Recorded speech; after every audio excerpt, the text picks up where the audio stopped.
Hello दोस्तों, कैसे हैं आप सब। हमारी कहानियां देखने के लिए हमारे चैनल को सब्सक्राइब कीजिए और हाँ, बेल आइकॉन पर क्लिक करना मत भूलिएगा। बिलासपुर गांव में सतीश नाम का एक दूध वाला रहता है। वो बहुत ही ईमानदार और शरीफ था। उसके पड़ोस में ही उसका छोटा भाई राजेंद्र रहता था। वो भी दूध बेचने का ही काम करता था। राजेंद्र स्वभाव से बहुत ही तेज तर्रार और शातिर था। पता नहीं पिताजी को क्या सूझा जो ये गाय सतीश को दे दी। अगर वो ऐसा ना करता तो इस पूरे गांव में इकलौता दूध वाला मैं ही होता। सतीश बहुत अच्छा इंसान था। दिल लगाकर काम किया करता था और अपने परिवार के साथ खुश रहता था। वहीं राजेंद्र हमेशा गुस्सैल, अशांत और दूसरों का बुरा सोचने वाला इंसान था। अरे राजेंद्र, आ गए दूध बेचकर? हाँ भैया, आ तो गया। आपके सामने ही खड़ा हूं, दिखता नहीं क्या आपको? क्यों हमेशा इतना गुस्से में रहता है? कभी शांति से भी बात कर लिया कर। मुझे नहीं आता शांति से बात करना। अब मैं चलता हूं, आज मुन्नी के स्कूल में बुलाया मुझे। अच्छा ठीक है ठीक है। राजेंद्र अपने बड़े भाई सतीश को बिल्कुल भी पसंद नहीं करता था। हमेशा बाबूजी सतीश भैया की बढ़ाई किया करते थे और हर बार उन्हीं का पक्ष लिया करते थे। न जाने कौन सी बात है ऐसी इनमें, मुझे तो कुछ भी खास नहीं लगता। सतीश अपनी पत्नी नीतू और 2 बच्चों के साथ खुशी खुशी अपना जीवन यापन करता था। सतीश का सुखी और शांत जीवन राजेंद्र से देखा नहीं जाता था। आ गए अफरा तफरी करके? कहाँ थे सुबह से? तुम्हें इससे क्या मतलब? मैं कहीं भी घूमूं, घर पहुंचा नहीं कि कान खाना शुरू कर दिया। देखिए जी, मुझसे तो आप ऐसे उखड़े हुए स्वर में बात ना ही कीजिए तो बेहतर होगा। कहे देती हूँ। हाँ, तुम मेरा दिमाग खाना बंद करोगी तभी तो मैं शांत हो पाऊंगा। आपसे तो बात ही करना बेकार है। अब मैं सीधे मुद्दे की बात पर आती हूँ। अब हमारे बच्चे बड़े होते जा रहे हैं, उनका खर्चा बढ़ता जा रहा है, लेकिन तुम्हारी आमदनी है कि अभी भी उतनी की उतनी ही है। ऐसे घर नहीं चलने वाला। तो अब क्या चाहती हो? डाका डालूं, चोरी करूं? अरे डाका डालने के लिए कौन कह रहा है। मैं तो बस ये कह रही हूँ कि दूध बेचने से काम नहीं चलेगा। साथ में सतीश जेठ जी की तरह खेतीबाड़ी का काम भी किया करो। इस कड़ी धूप में मुझसे नहीं होती खेतीबाड़ी। धूप का काम करके बीमार पड़ना है क्या? सतीश भाई साहब को देखिए, वो तो आपसे बड़े हैं, फिर भी कितने मेहनती हैं। तो फिर आप भी उनके जैसा बनने की कोशिश क्यों नहीं करते? हो तो दोनों सगे भाई, लेकिन फिर भी कितना अंतर है दोनों में। बस तुम्हारे मुंह से ही यह सुनना बाकी रह गया था। बाकी सब तो उस सतीश की तारीफ करते नहीं थकते, जो अब तुम भी उसके गुणगान कर रही हो। अगर इतने ही अच्छे लगते हैं तो तुम भी चले जाओ उनके पास। ये कैसी बातें कर रहे हैं आप? कुछ भी ना सोचते हैं ना समझते हैं, जो भी मन में आता है बोल देते हैं। जाइए, मुझे नहीं करनी आपसे बात। न जाने क्या देख लिया इस पूर्वी ने उस सतीश भाई साहब ने। अब कुछ ना कुछ तो सोचना ही पड़ेगा। राजेंद्र सारी रात बैठकर अपनी आमदनी बढ़ाने के बारे में सोचता रहता है। कैसे अपनी आमदनी को बढ़ाया जाए जिसमें समय भी ज्यादा न लगे और आमदनी भी हो जाए। फिर उसके मन में चोरी का विचार आता है। चोरी? हाँ, ये तो अच्छा आइडिया है। कल जब लोगों के घरों में दूध देने जाऊंगा तो सबके यहाँ से थोड़ा थोड़ा कुछ चुरा लूंगा। अगले दिन सवेरे दूध निकालने के बाद जैसे ही राजेंद्र ग्राहकों के घरों में देने जाता है, तो वो हर किसी के यहाँ से छोटा मोटा सामान चुपके से उठा लेता और बाजार में जाकर बेच आता। सिर्फ 300 रुपए? इस काम से कुछ खास लाभ नहीं हो रहा। कुछ और तरकीब सोचनी पड़ेगी। एक दिन जब राजेंद्र दूध बेचकर वापस आ रहा होता है, तभी उसकी नजर सतीश पर पड़ती है। मुखिया उससे दूध लेते हुए कह रहा था, वाह भाई वाह, तुम बहुत अच्छा दूध देते हो। मेरे घर में तो सभी तुम्हारे दूध की तारीफ करते हैं। जी, मिलावट वाला काम मेरे बस का नहीं, और ना मिलावट करना मुझे पसंद है। बाकी मेरी गाय तो है ही। बस यूं समझ लीजिए कि बाबूजी का आशीर्वाद है हम पर। बात तुम्हारी बिल्कुल सही है।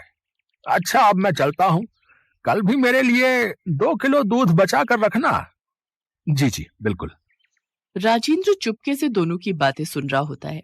तभी उसके दिमाग में एक आइडिया आता है। वो खुशी खुशी घर जाता है और अगले दिन सवेरे तड़के उठकर वो सतीश के निकाले हुए दूध में मरा हुआ चूहा डाल देता है। मुखिया जैसे ही दूध लेने के लिए आता है तो दूध डालते वक्त उसके बर्तन में मरा हुआ चूहा आ जाता है। ये देखकर मुखिया बहुत गुस्सा होता है। सतीश, अब क्या है ये सब? कल ही मैं तुम्हारे दूध की तारीफ कर रहा था और आज उसमें ये सब क्या है? जी वो मैं कुछ नहीं जानता ये कहां से और कैसे इसमें आया? मैं तो सब ढक कर रखता हूँ। आज से मेरे यहाँ तेरे घर से दूध नहीं आएगा बिल्कुल भी। हाँ। ऐसे ही राजेंद्र कभी सतीश के दूध में से आधा दूध निकाल लेता और बाकी बचे हुए दूध में पानी की मात्रा अधिक डाल देता और ऊपर से उसमें मक्खी, चूहा, मेंढक डाल देता, जिससे कि सतीश के ग्राहक घटने लगे और राजेंद्र के बढ़ने। राजेंद्र पहले तो अपना दूध बेच कर आता और फिर सतीश के चुराए हुए दूध को बाजार में बेच आता और खूब मुनाफा कमाता। वैसे तो मैंने उसके काफी ग्राहक कम कर दिए, लेकिन अब मुझे कुछ और भी सोचना होगा, जिससे कि उसके बचे हुए ग्राहक भी मेरे पास ही आए। अब तो मेरे पास एक ही उपाय है और मैं उसे भी करूंगा। मेरा ये उपाय काम कर गया तो फिर इस गांव में इकलौता मैं ही दूध बेचने वाला हूंगा और सभी ग्राहक मेरे पास ही आएंगे। फिर तो मेरी चांदी ही चांदी। अगले दिन सुबह जल्दी उठकर राजेंद्र सतीश के दूध में जहर डालकर आ जाता है। इस बात से अनजान सतीश सभी ग्राहकों को दूध बांटने जाता है, जिसे पीते ही कुछ की मृत्यु हो जाती है तो कुछ अस्पताल में भर्ती हो जाते हैं। सभी उसके घर के बाहर जाकर हंगामा करने लगते हैं और उसके घर पर जोर जोर से पत्थर मारने लगते हैं। अरे रुको भाई, क्या हुआ? ये सब क्या हो रहा है? सतीश घर के बाहर जैसे ही आता है, सभी उसको पकड़कर मारने लगते हैं। कुछ देर में पुलिस भी वहां आ जाती है और वो सतीश को पकड़कर ले जाने लगती है। तभी सतीश की पत्नी नीतू और बच्चे जोर जोर से रोने लगते हैं।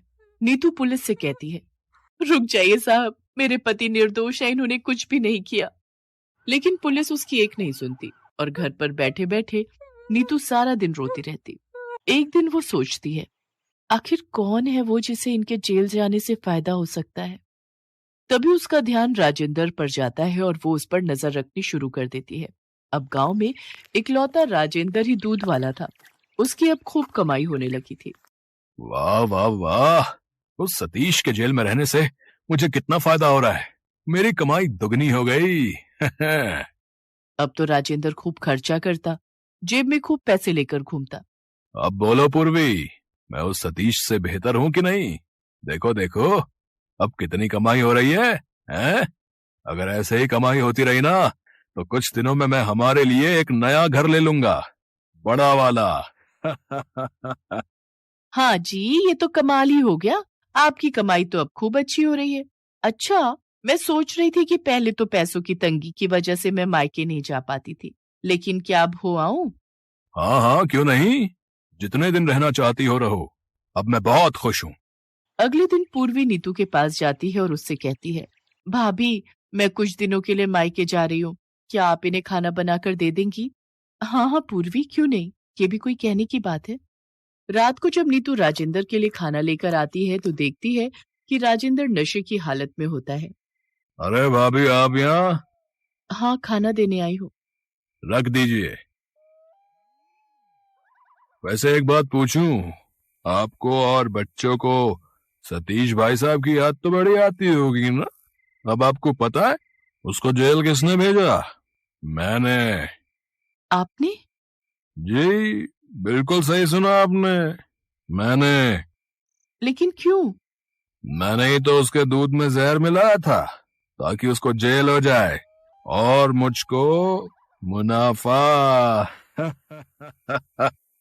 इसके बाद नशे में धुत राजेंद्र बिस्तर पकड़कर सो जाता है।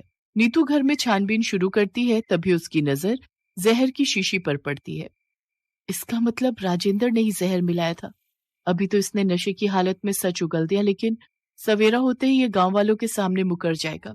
मुझे सबूत के तौर पर उस आदमी को ढूंढना होगा जो इस गांव में जहर बेचता है। अगले दिन नीतू उस आदमी से मिलती है जो जहर बेचता था। फिर सभी गांव वालों को साथ लेकर सीधा मुखिया जी के पास जाती है। राजेंद्र भी वहां होता है। लेकिन किसने फंसाया उसे? मेरे पति को फंसाने वाला कोई और नहीं बल्कि ये राजेंद्र है। पर ये तो सतीश का छोटा भाई है, वो ऐसा क्यों करेगा भाई? आइए भाई साहब, आगे आइए और बताइए, ये जहर की शीशी आपसे किसने ली थी? जी, ये जहर मुझसे राजेंद्र जी ने लिया था। जिस दिन राजेंद्र ने ये जहर लिया था उसके अगले दिन ही ये घटना घटी थी। राजेंद्र क्या कह रही है नीतू? क्या ये सब सच है?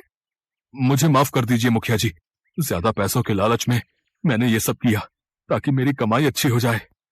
अभी के अभी राजेंद्र को जेल भेजा जाए भाई, है? और सतीश को छुड़वाकर इज्जत के साथ गांव वापस लाया जाए। और आज के बाद इस गांव में कोई भी जहर नहीं बेचेगा। अगर कोई ऐसा करता पाया गया तो उसे दंड दिया जाएगा। राजेंद्र को गिरफ्तार कर लिया जाता है और सतीश को इज्जत के साथ गांव में वापस लाया जाता है। सभी गांव वाले सतीश से माफी मांगते हैं और वापस से सतीश से दूध लेना शुरू कर देते हैं। हेलो दोस्तों, कैसे हैं आप सब? हमारी कहानियां देखने के लिए हमारे चैनल को सब्सक्राइब कीजिए और हाँ, बेल आइकॉन पर क्लिक करना मत भूलिएगा।